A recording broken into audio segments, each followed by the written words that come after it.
O Salmo Transformado. Um guia para meditação e refúgio diário. O Salmo como espelho da alma. Bem-vindos ao Salmo Transformado. Este não é apenas um livro de estudos. É um convite para você usar a poesia hebraica mais antiga e profunda como um mapa diário para a sua vida espiritual. Os salmos são o espelho da alma, contendo todas as emoções humanas, desde a dor mais profunda até a alegria mais exuberante. Eles nos ensinam a sermos autênticos com Deus e a encontrar a quietude no mundo moderno. Nas próximas páginas, transformaremos a leitura passiva em contemplação ativa, usando o método das Escrituras para encontrar refúgio e clareza. Sua jornada para a paz interior começa agora. Capítulo 1. O Salmo como seu GPS espiritual, definindo a rota da paz. O alerta de rota. Andar, deter-se, assentar-se. O Salmo 1, embora não seja o mais conhecido por sua poesia vibrante, é o mapa de navegação de toda a jornada de fé. Ele não começa com uma promessa, mas com um aviso de rota. Bem-aventurado o homem que não anda no conselho dos ímpios, não se detém no caminho dos pecadores, nem se assenta na roda dos escarnecedores. Salmo 1, versículo 1. Esta frase é um estudo de verbos de movimento. O texto hebraico nos alerta sobre a progressão sutil da influência negativa em nossa vida. Andar no conselho é o contato inicial. Você ouve o conselho, a opinião que o mundo oferece, mas ainda tem a liberdade de escolher se segue. Deter-se no caminho é a aceitação. Você para de resistir e começa a adotar aquele estilo de vida ou pensamento. Não é mais apenas uma ideia, é um caminho que você está trilhando. Assentar-se na roda é a estabilidade e a permanência. Você se torna parte da cultura e do escárnio. A atitude que antes era externa se torna a sua identidade. A bênção, a bem-aventurança, não está apenas no que fazemos, mas primariamente no que evitamos fazer. O Salmo nos ensina que para definir a rota da paz precisamos, antes de tudo, desconectar o GPS das vozes erradas. O estudo aprofundado, a árvore e a palha. O contraste que o Salmo oferece para quem evita o caminho do ímpio é o da árvore versus a palha. O ímpio é como a palha, ou a pó, no hebraico, que é facilmente levada pelo vento. Seu sucesso é superficial, instável e não tem raiz. Ela não suporta o juízo e se desfaz na primeira dificuldade. A árvore, por outro lado, está plantada junto a ribeiros de águas. Ela não se move com o vento porque seu sustento vem debaixo de uma fonte constante. A Bíblia diz que ela dá seu fruto na estação própria e suas folhas não murcham. A lição crucial para a meditação é: o sucesso da árvore não está no seu fruto, o resultado visível, mas em sua localização, a fonte invisível. A paz e a estabilidade vêm de onde estamos plantados. Exercício de meditação, plantando a semente da palavra. O Salmo 1, versículo 2, define o método de meditação do justo. Antes, o seu prazer está na lei do Senhor, e na sua lei medita de dia e de noite. A palavra hebraica para meditar, haga, não significa apenas pensar, mas sim murmurar, sussurrar, resmungar. É o som suave e repetitivo que se faz ao repetir uma palavra ou frase, como uma vaca ruminando o alimento.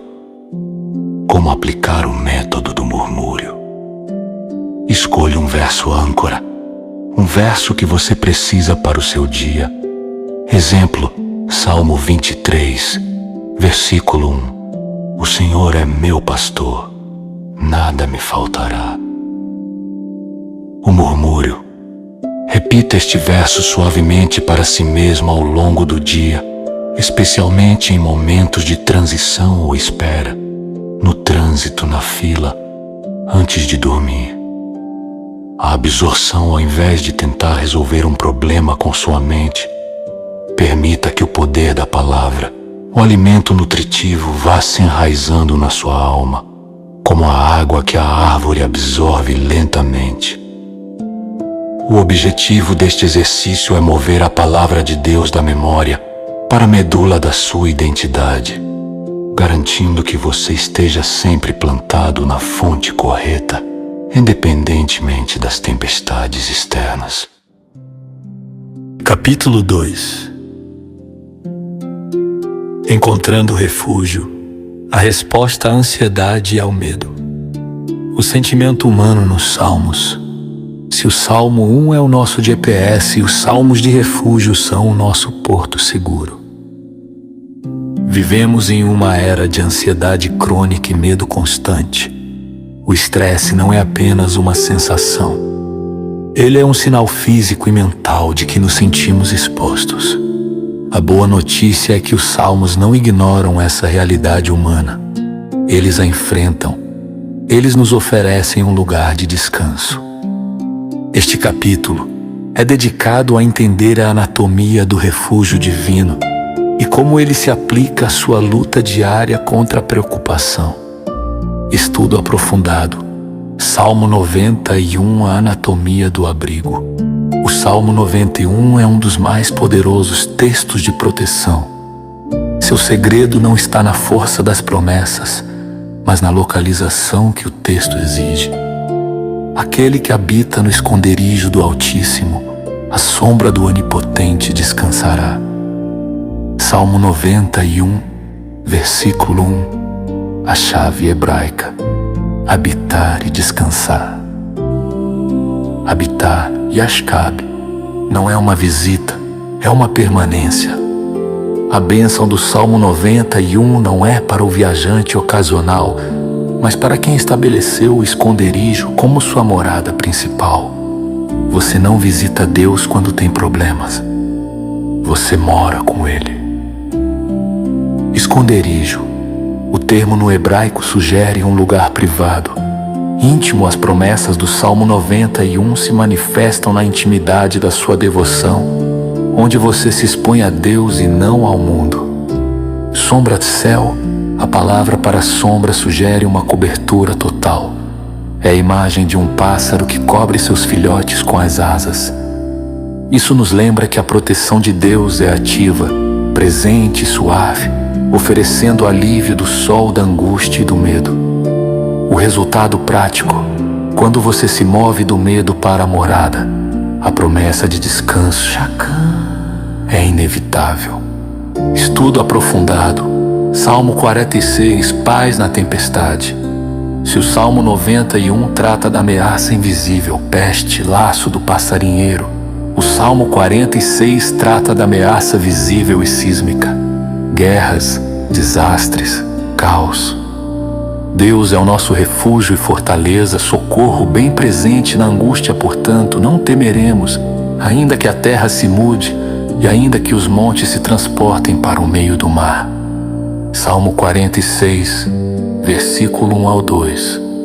A atitude implacável da fé. Observe que o Salmo não diz que os problemas não virão, mas que não temeremos mesmo que o caos chegue, a terra se mude, a instabilidade financeira, a crise familiar, as mudanças inesperadas na vida. Os montes se transportem às grandes dificuldades que parecem inabaláveis e que se desmoronam ao nosso redor. As nações se agitem, o caos social, as guerras, o noticiário que rouba a paz. O segredo aqui é a certeza de que Deus é bem presente. Isso significa que Ele é suficiente e acessível no momento exato da sua aflição. A paz e a prosperidade não são ausência de problemas, mas a presença de Deus no meio deles. Aplicação prática, oração como lançamento de ansiedade. A Bíblia nos instrui a lançar nossas ansiedades sobre Deus. 1 Pedro 5:7, versículo 7. A oração dos Salmos nos dá a linguagem para fazer esse lançamento. Técnicas de oração anti-ansiedade. Nomear o medo. A primeira parte de muitos salmos de lamento é nomear a dor. Exemplo, Salmo 3, versículo 1, ó Senhor, como se tem multiplicado os meus adversários. Seja honesto sobre o que está te roubando o sono. Orar a promessa. Escolha uma promessa de proteção. Como Salmo 91, versículo 4, Ele te cobrirá com as suas penas e debaixo das suas asas te confiarás. E transforme em sua fala com Deus. Exemplo, Pai, eu me sinto exposto e com medo nomear o medo. Mas neste momento eu me coloco debaixo das tuas asas, como está escrito no Salmo, Tu és o meu refúgio. Ou ainda assim da fé em Salmos, há sempre um ponto de virada, onde o salmista move-se do lamento para a confiança. O seu exercício de meditação diária é encontrar esse, ainda assim. Exemplo, minha alma está angustiada, lamento, ainda assim confiarei no Senhor virada, pois Ele é o meu refúgio, certeza. Use estes salmos para construir uma rotina de refúgio, onde o medo não encontra espaço para habitar, pois você já está plantado no Altíssimo. Capítulo 3. O caminho da confiança. O Salmo 23, verso por verso, a linguagem da suficiência. O Salmo 23 é, indiscutivelmente, a canção de fé mais conhecida do mundo. Sua familiaridade é uma bênção, mas também um perigo. Corremos o risco de passar por ele, sem absorver sua profundidade revolucionária. Este capítulo é um convite para desacelerarmos, verso por verso, e descobrirmos por que esta canção continua sendo a bússola para a confiança em qualquer estação da vida. O estudo aprofundado. O Senhor é o meu pastor, e nada me faltará. A primeira frase é a declaração de identidade que sustenta todo o salmo. O pastor na cultura hebraica antiga. O pastor era muito mais do que um guia. Ele era o provedor, o médico, o protetor, o dono e o guia legal. Ao declarar que Deus é seu pastor, o salmista entrega todos os seus papéis. Provedor, protetor, a Ele. Nada me faltará, rezar no hebraico. Esta frase significa mais do que não vou sentir falta de nada. Significa que o salmista está em um estado de totalidade e completude. Enquanto o pastor estiver presente, a alma do crente está suficientemente suprida. Não é uma promessa de que você terá tudo o que quer, mas sim que você terá tudo o que precisa para florescer no propósito de Deus. A lição de quietude, a meditação sobre esta frase nos força a soltar o controle e a crença de que a falta é um estado permanente. O plano de quietude do pastor, as águas e os pastos. O pastor não leva as ovelhas para pastos verdes ao meio-dia, sob o sol forte. Ele as leva para pastos verdejantes, onde há descanso e segurança e águas tranquilas, onde a água é calma o suficiente para que a ovelha beba sem medo de se afogar. Aplicação do cenário rústico às ovelhas. Se estiverem com medo ou estressadas, não se deitam nem bebem. É dever do pastor criar uma atmosfera de tranquilidade. Na nossa vida, as águas turbulentas são as redes sociais, o noticiário e as cobranças, para que a alma seja refrigerada, restaurada. Precisamos nos conduzir intencionalmente para ambientes de quietude, assim como este e-book e os sons da natureza. A diferença crucial, o cajado e a vara, o teu bordão, cajado, e a tua vara me consolam. Muitas vezes confundimos esses dois instrumentos, a vara, defesa e correção. Era um pedaço de madeira mais curto e pesado, usado como uma arma contra predadores, lobos, ursos. A vara representa a defesa de Deus contra os ataques. O cajado, guia e conforto. Era o bastão longo e curvado na ponta, o gancho. Era usado para resgatar a ovelha que havia caído em um buraco e para guiar gentilmente seu pescoço. A lição do conforto. O verdadeiro conforto de Deus não está apenas em sua proteção, vara, mas em seu resgate ativo e gentil, cajado, nos puxando de volta quando erramos o caminho. Ele usa seu poder para nos guiar, não apenas para nos punir. O triunfo, a mesa preparada. Preparas uma mesa perante mim na presença dos meus inimigos. Este é um dos versos mais poderosos e transformadores. O banquete não acontece depois da guerra, mas no meio da presença daqueles que nos odeiam ou nos desejam o mal. A honra no Oriente Médio. Preparar uma mesa para alguém era um ato de honra e hospitalidade máxima. O salmista é convidado a sentar, comer e desfrutar, enquanto seus inimigos, medos, adversários, ansiedades, são forçados a assistir de fora. Aplicação prática. A sua paz é o banquete, o ato de sentar-se em quietude. Meditando no Salmo, é a demonstração prática e visível do seu triunfo sobre o medo. Capítulo 4. A linguagem do louvor sincero. De lamento à gratidão. A linguagem que a alma exige. Quando pensamos em salmos, muitas vezes só lembramos dos versos de paz e celebração. Como 23, no entanto, a maioria esmagadora dos salmos são lamentos. Eles estão cheios de dúvidas, perguntas e, por vezes, de raiva sincera contra Deus ou contra o mundo. A nossa cultura espiritual muitas vezes nos ensina a ignorar a dor e a pular para o louvor. Os salmos nos ensinam o oposto. O caminho mais curto para o louvor é a sinceridade do lamento. Estudo aprofundado. Por que Deus permite o lamento? Os salmos de lamento, como o Salmo 13:44, são a prova de que Deus acolhe nossa dor. Eles seguem uma estrutura previsível, que nos serve de modelo grito, queixa direta.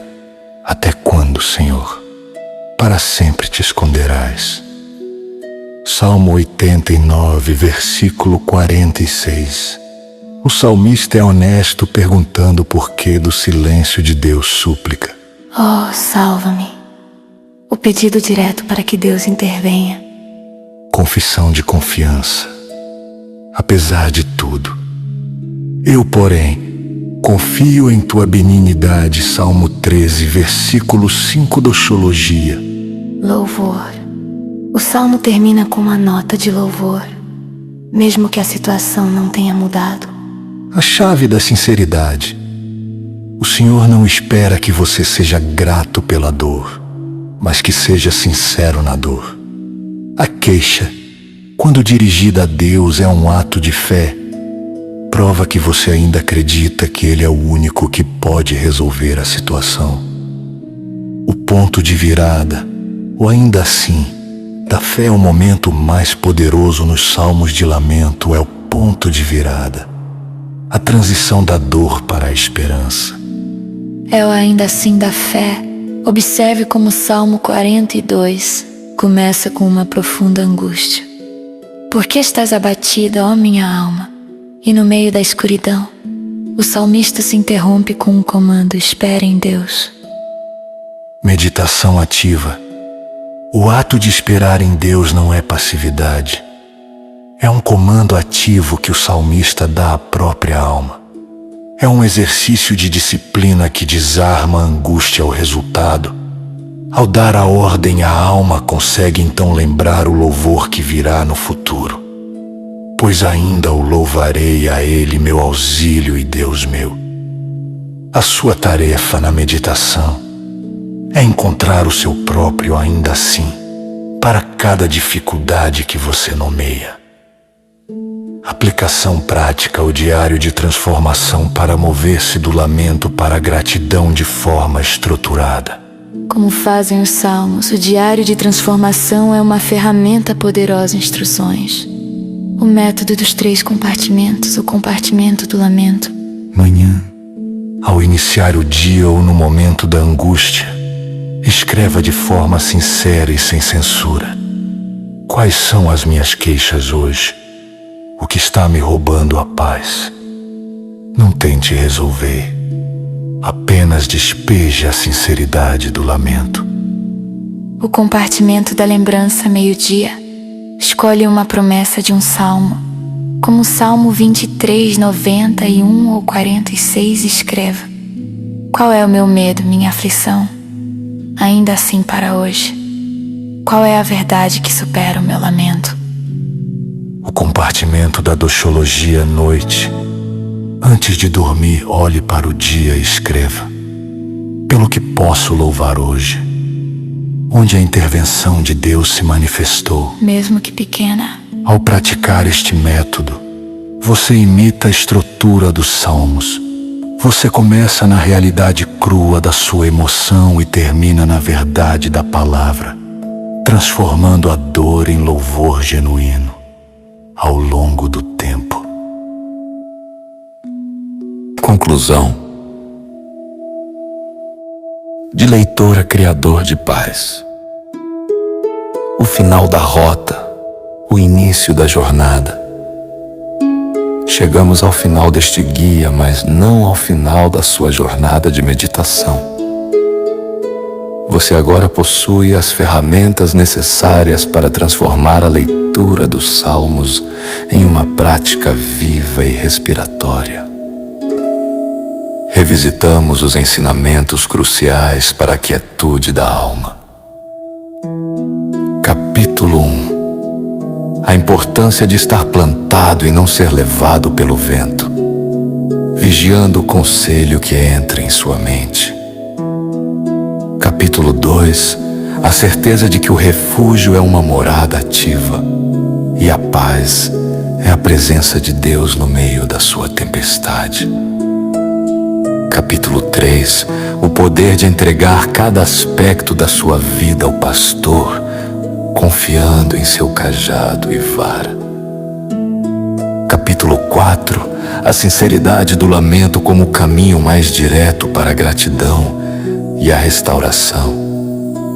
O salmo transformado é um exercício contínuo. Use o método do murmúrio. Aplique o plano de quietude do pastor e pratique o diário de transformação. Lembre-se, sua paz é a sua maior obra.